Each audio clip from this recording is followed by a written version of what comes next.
Selamat pagi dan salam sejahtera. Hari ini kumpulan kami akan membentangkan tentang amalan baik dalam penulisan. Kumpulan kami terdiri daripada 5 orang ahli kumpulan, yaitu Neil Driano, Muhammad Zulirfan bin Herman, Safirul Adif bin Saiful Azli, Ulfa Mardia binti Usman, dan juga saya sendiri, Diani Evangelista binti Stanley. Antara amalan baik dalam penulisan ialah penggunaan sitasi yang betul. Sitasi merujuk kepada proses atau amalan menyatakan sumber rujukan asal ketika menggunakan ide, fakta, data, teori, atau pendapat orang lain dalam sesuatu penulisan. Sitasi juga berfungsi sebagai tanda pengiktirafan kepada penulis asal dan menjadi bukti bahwa penulisan tersebut berasaskan maklumat yang sahih dan boleh diperolehi. Di sini saya menyertakan contoh sitasi yang betul menggunakan artikel yang kumpulan kami pilih. Yang pertama, meletakkan tahun terbitan dalam kurungan selepas nama pengarang dirujuk. Sebagai contoh, kajian KOP selepas itu diletak tahun dalam kurungan, yaitu 2011. Seterusnya, jika nama pengarang tidak perlu ditulis dalam ayat, maka tuliskan nama dan tahun dalam kurungan. Sebagai contoh, Nabil Basarudin 2018 diletakkan selepas petikan yang digunakan. Itu saja, terima kasih. Seterusnya, amalan baik dalam penulisan yang kedua yaitu parafrasa dengan berhati-hati. Maksudnya, menulis semula idea asal, yaitu idea dari diri sendiri, berdasarkan idea orang lain. Tapi, pastikan maksud tersebut masih sama dan tepat. Maksudnya, apabila kita menggunakan idea orang lain, kita boleh menggunakan kita punya idea sendiri, tapi dia masih dalam maksud yang sama. Tidak boleh ubah, tapi maksud yang berbeza. Kita perlu menggunakan ide sendiri tanpa mengubah maksud yang asal. Seterusnya, elakkan menukar banyak perkataan apabila menggunakan ide orang lain. Maksudnya, apabila kita menggunakan ide orang lain, kita boleh menggunakan kita punya ide sendiri. Tapi jangan terlampau tukar banyak perkataan sehingga mengubah maksud yang asal. Oke. Seterusnya, mari kita lihat contoh parafrasa dalam jurnal yang kami menggunakan sebagai contoh penulisan.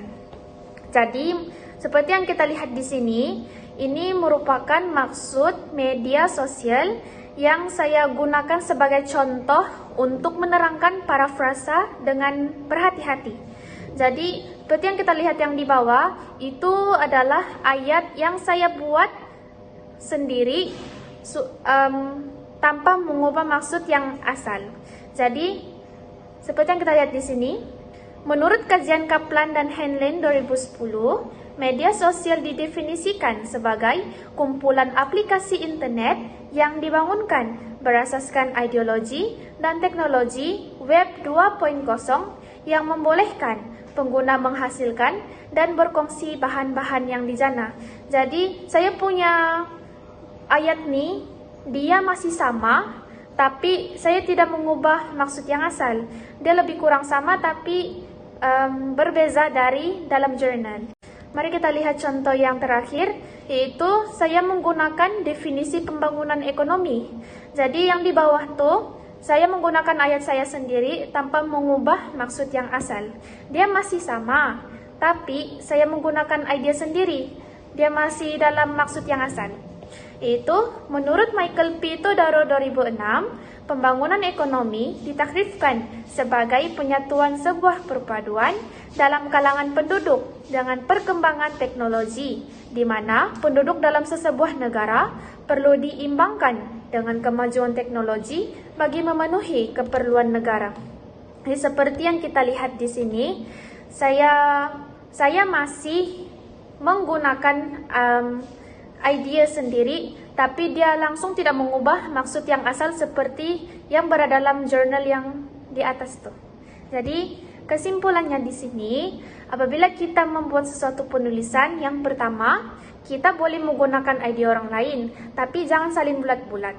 kita perlu menggunakan idea sendiri, tapi dia masih dalam maksud yang asal. Jangan terlampau banyak tukar lah maksudnya, supaya apabila kita tidak mengubah maksud yang asal, rujukan yang kita guna ini dapat meyakinkan sebagai rujukan dalam kita punya penulisan. Itu saja. Terima kasih.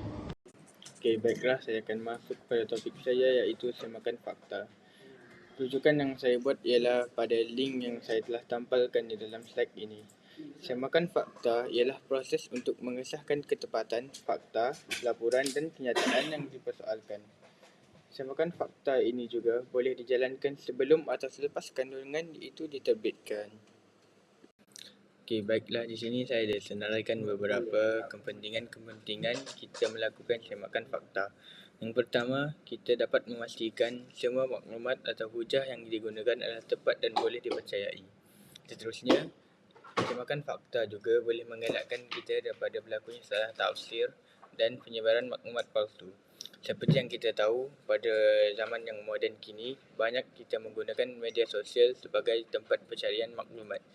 Tetapi, banyak juga maklumat yang ada di media sosial ini tidak benar. Jadi, apabila kita mendapatkan sesuatu maklumat di dalam media sosial ini, kita perlulah melakukan semakan dahulu sebelum kita menggunakannya atau sebelum kita menyebarkannya. Okey, di sini saya memberikan contoh fakta yang betul. Contoh fakta yang betul itu ialah ia dikeluarkan oleh portal atau jurnal yang sahih. Seperti contoh yang saya sediakan di bawah ini, iaitu saya ambil di dalam keratan ayat di dalam satu jurnal, iaitu Malaysia kini merupakan sebuah negara membangun yang mempunyai ekonomi yang kompetitif dalam kalangan negara membangun. Iaitu ayat ini diambil daripada Nabil Basaruddin 2018. Jadi kita mahu tahu adakah fakta ini betul. Kita boleh lihat daripada di hujung jurnal itu dia mempunyai rujukan, dan kita boleh lihat di sini yang saya salinkan, iaitu Nabil Basaruddin 2018, Malaysia perbaiki kedudukan daya saing global. Di situ juga disediakan link untuk kita rujuk sama ada semakan fakta ini betul atau tidak. Terima kasih. Sekarang kita akan beralih kepada fakta yang seterusnya, iaitu menguasai kemahiran penulisan akademik. Melalui pautan yang telah saya sertakan, kemahiran penulisan akademik merupakan kemahiran tahap yang paling tinggi dalam kemahiran berbahasa kerana setiap individu perlu mengaplikasikan pengetahuan bahasa dan kematangan bagi menghasilkan suatu bentuk pemahaman dalam bentuk tulisan. Seterusnya kita akan masuk pada contoh menguasai kemahiran penulisan akademik.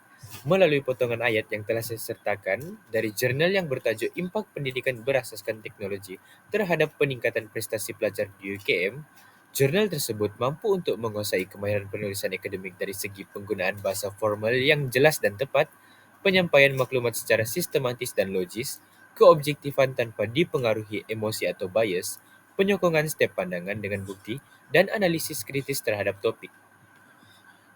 Seterusnya ialah menyertakan sumber rujukan yang dirujuk. Yang pertama ialah rujukan merupakan sumber yang dirujuk ketika membuat penulisan akademik. Ketika kita membuat penulisan akademik, kita pasti merujuk beberapa sumber. Oleh itu, semua sumber yang kita rujuk mestilah disenaraikan dan diletakkan di dalam bahagian rujukan. Seterusnya ialah rujukan mempunyai pelbagai jenis sumber seperti sumber buku, sumber dalam talian, sumber orang dan sebagainya. Seperti contoh, ketika kita membuat penulisan akademik, kita pasti merujuk beberapa orang seperti tokoh, cikgu dan sebagainya. Oleh itu, semua info yang dibagi oleh cikgu tersebut atau tokoh tersebut mestilah disenaraikan dalam sumber rujukan juga. Yang terakhir ialah bahagian rujukan perlulah ditulis mengikut format APA7 yang telah disediakan. Ini merupakan contoh rujukan penulisan akademik dalam jurnal yang bertajuk Impak Pendidikan Berasaskan Teknologi terhadap Peningkatan Prestasi Pelajar di UKM. Dan ini merupakan contoh rujukan yang berdasarkan sumber dalam talian. Dan ini pula ialah contoh rujukan yang berdasarkan sumber buku.